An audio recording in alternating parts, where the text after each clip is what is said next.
इस वीडियो में हम शुरू करेंगे next tense, that is future continuous tense. हमने लास्ट वीडियो में पास्ट कंटिन्यूअस टेंस डिस्कस कर लिया है और ये कंटिन्यूअस, इसको प्रोग्रेसिव भी बोल सकते हैं, थर्ड टेंस है। टोटल हमने 6 टेंस, इसको मिला के 6 टेंस अभी तक डिस्कस कर लिए हैं। तो आगे के 5 टेंसेज अगर आपने नहीं देखे हैं तो पहले उसको देख लेना, ताकि पहले वीडियोस देखते हैं तो आइडियाज़ आ जाते हैं आगे के वीडियोस के। So let us begin with this tense, future continuous tense. Generally ये जो टेंस है वो बहुत ही कम यूज़ होता है। हम इसको कभी कभी फ्यूचर कंटिन्यूअस टेंस को सिंपल फ्यूचर के साथ में भी यूज़ कर सकते हैं, उसकी जगह पे यूज़ करते हैं। और स्पीकिंग में भी इस टेंस को फ्यूचर कंटिन्यूअस की जगह पर सिंपल फ्यूचर और सिंपल फ्यूचर की जगह पर फ्यूचर कंटिन्यूअस टेंस हम यूज़ करते हैं। तो यहाँ पर सबसे पहले उसका यूज़ है। तो what is the use of this tense?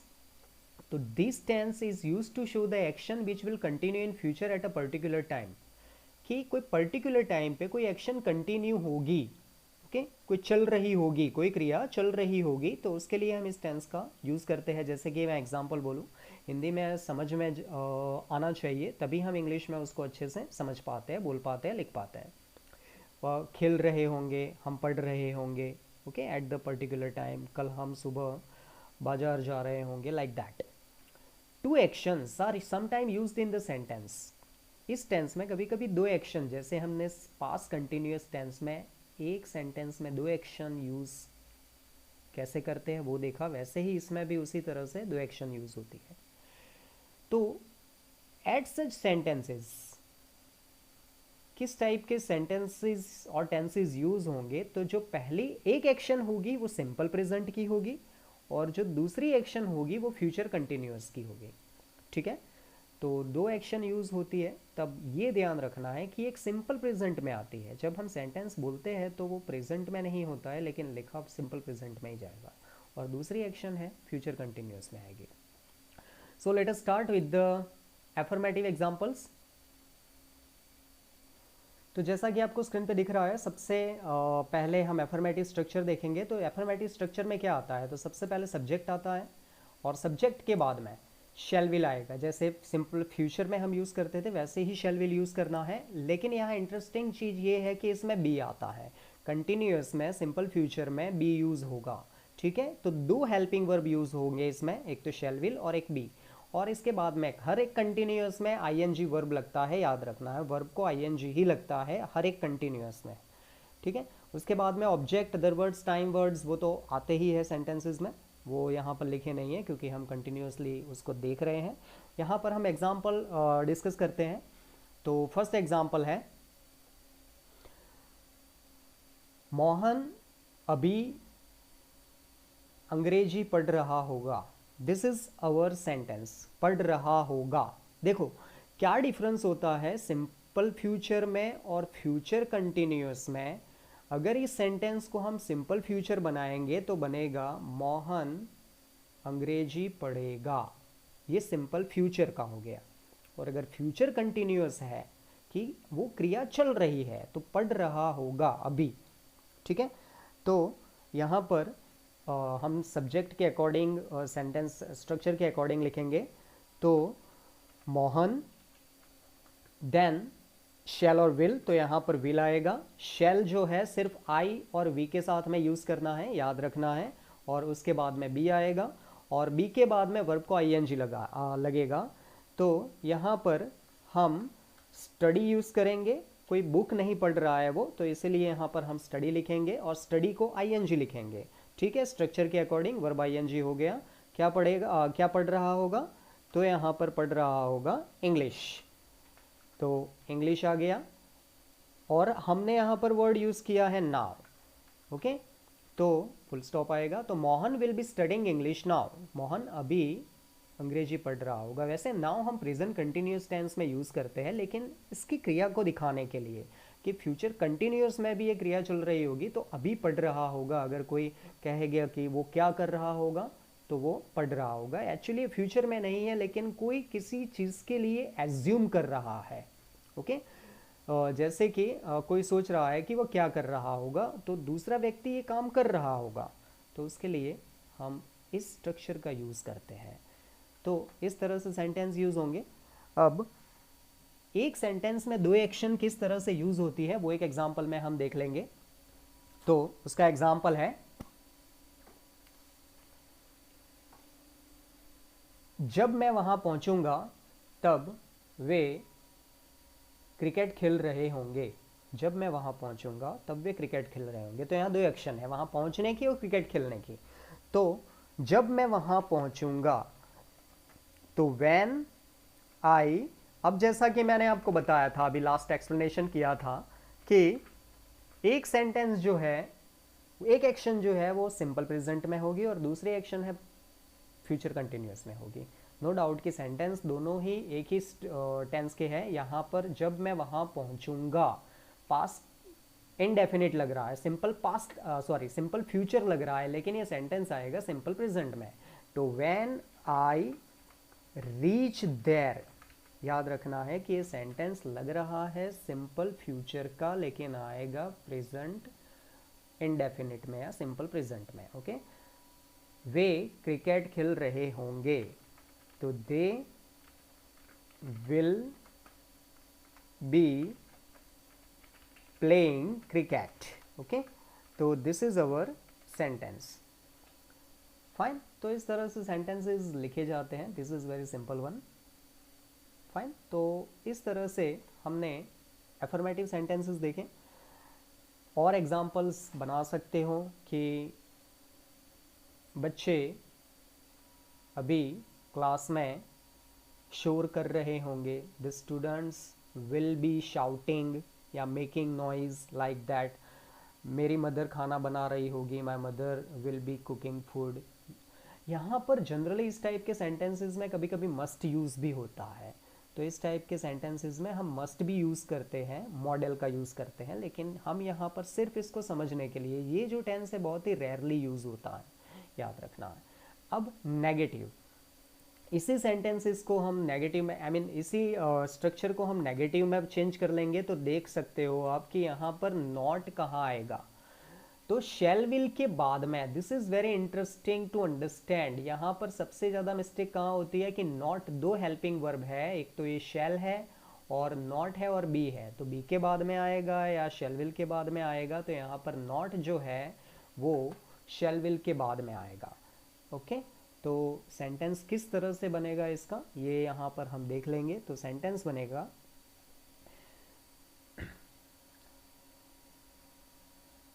आप किताब नहीं पढ़ रहे होंगे। आप किताब नहीं पढ़ रहे होंगे, तो यहाँ पर सब्जेक्ट आएगा you will be, sorry not, और नॉट के बाद में क्या लगाना है, फिर बी आएगा, will not be reading a book. Okay, so this is our sentence. Fine, जब इस टेंस को अगर हम इंट्रोगेटिव बनाना चाहे तो इस टेंस में क्या चेंज होगा, तो सिंपल है कि ये जो शैल विल है वो कहाँ आ जाएगा, शैल विल जो है सब्जेक्ट के पहले आ जाएगा। ठीक है, यहाँ पर आ जाएगा। तो इसका सेंटेंस कैसे बनेगा, क्योंकि ये टेंस उतना ज़्यादा यूज़ नहीं होता है, इसीलिए हम इसको बहुत ही जल्दी से शॉर्ट में कवर कर लेंगे। तो यहाँ पर सेंटेंस बनेगा, क्या वह लड़की किताबें बेच रही होगी। क्या वह लड़की किताबें बेच रही होगी, इंट्रोगेटिव। तो इंट्रोगेटिव जब हम बनाएंगे तो शैल विल पहले आएगा। तो यहाँ पर वह लड़की है तो विल आएगा, वह लड़की, तो वह का इंग्लिश होता है दैट और girl. Okay, will that girl, और फिर अब क्या बचा, नॉट तो हम नेगेटिव में यूज करते हैं, इंट्रोगेटिव में भी आता है, ऐसा कुछ नहीं है। बी, तो यहाँ पर हम क्या लिखेंगे, बी आएगा। ओके, तो यहाँ बी आएगा और बी के बाद में ऑब्जेक्ट। तो ऑब्जेक्ट कौन सा है, विल दैट गर्ल, सॉरी पहले तो वर्ब है, बेच रही होगी, तो बेचने का इंग्लिश होता है यहाँ पर सेल। और सेल को क्या लगाएंगे हम, ING। तो will that girl be selling books, तो दिस इज अवर सेंटेंस। तो will that girl be selling our books, selling books, क्या वो किताबें बेच रही होगी। तो अगर हम इसका शॉर्ट आंसर देना चाहें तो शॉर्ट आंसर वही सिंपल फ्यूचर की तरह ही शॉर्ट आंसर बनेंगे, यस। अब यहाँ सब्जेक्ट लिखना है, किसका सब्जेक्ट लिखना है हमें, दैट गर्ल का। तो दैट गर्ल का सब्जेक्ट क्या बनेगा, she, yes she will, okay, कि हाँ बेच रही होगी, और नो नेगेटिव में शी, और विल नॉट। तो विल नॉट का शॉर्ट फॉर्म क्या बनता है, हमने सिंपल फ्यूचर में देख लिया था, वांट, हाँ ना नहीं बेच रही होगी, ठीक है।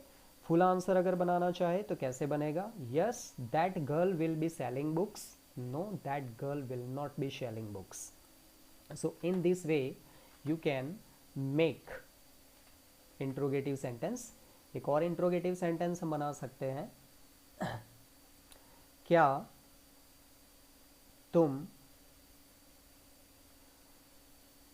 मंदिर में पूजा कर रहे होंगे। तो ये एक सिंपल सेंटेंस है। तो सबसे पहले helping verb will, video pause करके तुम इस सेंटेंस को खुद लिख सकते हो और खुद बना सकते हो, practice is very important and necessary. तो विल, यू, अब यू के बाद में क्या लिखना है हमें, याद रखना है सिंपल फ्यूचर में be, will you be, interrogative में सब्जेक्ट के बाद में बी आएगा, ओके याद रखना है। तो will you be worshipping, will you be worshipping in the temple। so this is our sentence। इसके short answers मैं यहाँ पर नहीं लिखूंगा, you will just write down in the comment section and give me answers। मतलब इसका short answer देना चाहे तो हिंदी में क्या बनेगा कि क्या तुम टेम्पल में वर्शिप कर रहे होंगे, मतलब पूजा कर रहे होंगे, यस हाँ कर रहा होगा, ना नहीं कर रहा होगा। तो short answer you can just write down in it in comment section. तो इस तरह से सेंटेंस हम इंट्रोगेटिव बनाएंगे। अब हम देखते हैं WH word, late us begin. So this is our WH word structure. तो सबसे पहले WH वर्ड आएगा और WH वर्ड के बाद में शैल विल, ठीक है। इंट्रोगेटिव स्ट्रक्चर ही है लेकिन उसमें सिर्फ WH वर्ड आगे लगा देना है। तो WH वर्ड शैल विल, यहाँ से इंट्रोगेटिव स्ट्रक्चर बन जाएगा सिंपल।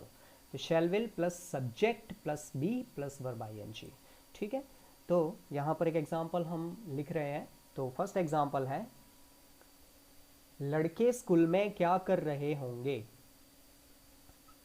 इंट्रोगेटिव WH वर्ड, और कौन सा WH है इसमें, सबसे पहले WH वर्ड पिकअप करना है। तो क्या, तो क्या का इंग्लिश आएगा व्हाट, व्हाट के बाद में शैल या विल, तो यहाँ पर विल लिखेंगे हम क्योंकि आई वी नहीं है। और सब्जेक्ट तो द बॉयज, ओके। अब वर्ब करना, कर रहे होंगे, तो करने का इंग्लिश डू, और डू का इंग्लिश डू को ING लगेगा। What will the boys, but sorry यहाँ पर मैं बी भूल गया, देखो सब्जेक्ट के बाद में बी आएगा तो बी याद रखना है।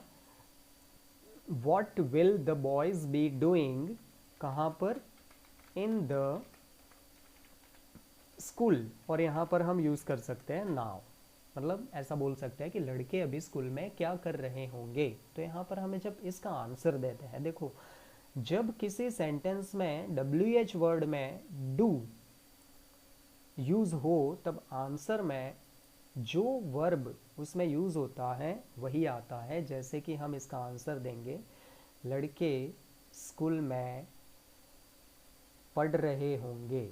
तो जब आंसर बनेगा सबसे पहले क्या आएगा, सब्जेक्ट द बॉयज, फिर विल, एफर्मेटिव सेंटेंस बनेगा तो एफर्मेटिव स्ट्रक्चर याद रखना है। तो द बॉयज विल बी, पढ़ रहे होंगे। तो देखो यहाँ डूइंग, कर रहे होंगे, तो हमें उसका वर्ब क्या मिला, पढ़ रहे होंगे। तो जब हम आंसर लिखेंगे तो ये डू निकल जाएगा और डू की जगह पे क्या लगेगा, स्टडिंग, स्टडी को ING लगेगा। तो the boys will be studying, पीछे का वैसे का वैसा, यहाँ कोई चेंज नहीं होगा। In the school now, school में पढ़ रहे होंगे, ठीक है। तो इस तरह से हम आंसर बनाते हैं। तो नेक्स्ट सेंटेंस अगर हम लिखना चाहे तो नेक्स्ट सेंटेंस किस तरह से आएगा, that you must be known. Next sentence है वे लोग कहाँ जा रहे होंगे। देखो जा रहे होंगे, अगर इसको सिंपल फ्यूचर में बनाना है तो ये सेंटेंस कैसे बनेगा, दोनों में डिफरेंस जानना बहुत ही इंपॉर्टेंट है। एक और टेंस ऐसा कंफ्यूजिंग है जो हम इसके बाद में 2 टेंस के बाद में सीखेंगे, फ्यूचर परफेक्ट, ये भी कंफ्यूजिंग है। तो 3 टेंस में डिफरेंस समझना बहुत ही इंपॉर्टेंट है। तो यहाँ पर क्या बनेगा सेंटेंस, अगर हम सिंपल फ्यूचर बनाना चाहे तो ऐसे बनेगा कि वे लोग कहाँ जाएंगे, पहले ये बनेगा सिंपल फ्यूचर का। जा रहे होंगे तो ये किसका बना, फ्यूचर कंटिन्यूअस का। तो कहाँ, कहाँ का इंग्लिश क्या होता है, सेंटेंस को आप खुद पहले प्रैक्टिस कर सकते हो वीडियो पॉज करके। सो वेर, अब हेल्पिंग वर्ब विल, वे लोग तो दोज पीपल। अब according to the structure, structure याद करना बहुत ही इंपॉर्टेंट है। तो यहाँ बी आएगा सब्जेक्ट के बाद में और गो को ing लगेगा। Where will those people be going, this is our answer, वे लोग कहाँ जा रहे होंगे। तो यहाँ पर हम इसका आंसर अगर देना चाहे तो दे सकते हैं दोज पीपल, फिर क्या आएगा विल, फिर क्या आएगा be going to the temple, those people will be going to the temple, मतलब मंदिर जा रहे होंगे, मंदिर जाएंगे। अगर ऐसा बनाना है तो सेंटेंस क्या बनेगा, where will those people go, कहाँ जाएंगे, where will those people go. Okay, तो ये सिंपल फ्यूचर का बना। सो इस तरह से सेंटेंस बना सकते हो। एक और एग्जांपल है, WH वर्ड थोड़ा सा डिफरेंट ले लेते हैं। तो एक और एग्जांपल है कि वह किसकी किताब पढ़ रहा होगा, किसकी किताब पढ़ रहा होगा। तो किसकी का इंग्लिश क्या होता है, हुज, और उसके साथ में देखो direct shall will helping verb नहीं आता, नाउन आता है। आगे मैं सब कुछ डिस्कस कर चुका हूँ कि कौन से वर्ब WH वर्ड के साथ में नाउन यूज होगा। तो हुज किसकी किताब, तो हुज बुक। अब अकॉर्डिंग टू द स्ट्रक्चर यहाँ से, तो विल वह, तो सब्जेक्ट है ही, उसके बाद में क्या आएगा बी, तो whose book will he be, अब वर्ब पढ़ रहा होगा तो रीड और ing लगेगा, ये हमारा सेंटेंस बन गया। Whose book will he be reading, वो किसकी किताब पढ़ रहा होगा। तो ही, इसका आंसर क्या बनेगा, he will be reading my book या मोहन्स बुक। देखो यहाँ पर जब हम उससे क्वेश्चन पूछते हैं तो अगर हम किसी का नेम लिखते हैं तो एपोस्ट्रोफी एस लगता है, मोहन्स बुक, है ना, या फिर हिज फ्रेंड्स बुक ऐसे। तो he will be reading his friends book, वह उसके फ्रेंड्स की किताब पढ़ रहा होगा। तो इस तरह से हम WH वर्ड सेंटेंसेस बना सकते हैं। आई होप कि ये टेंस आपको समझ में आ गया होगा। इम्पोर्टेंट स्ट्रक्चर याद रखना है, स्ट्रक्चर के अकॉर्डिंग सेंटेंस लिखना होता है, और ज़्यादा से ज़्यादा इस टाइप के सेंटेंसेस जितने सॉल्व करोगे उतनी प्रैक्टिस, उतना इम्प्रूवमेंट तुम्हारा होता रहेगा। I hope you will practice and practice a lot and you will improve your English. इसका कोई भी लैंग्वेज सीखने का, कोई भी टॉपिक सीखने का कोई शॉर्टकट नहीं होता है, you have to give time, time देना पड़ता है। So we will just meet soon with the new video, with the new tense. Till then, take care. Thank you.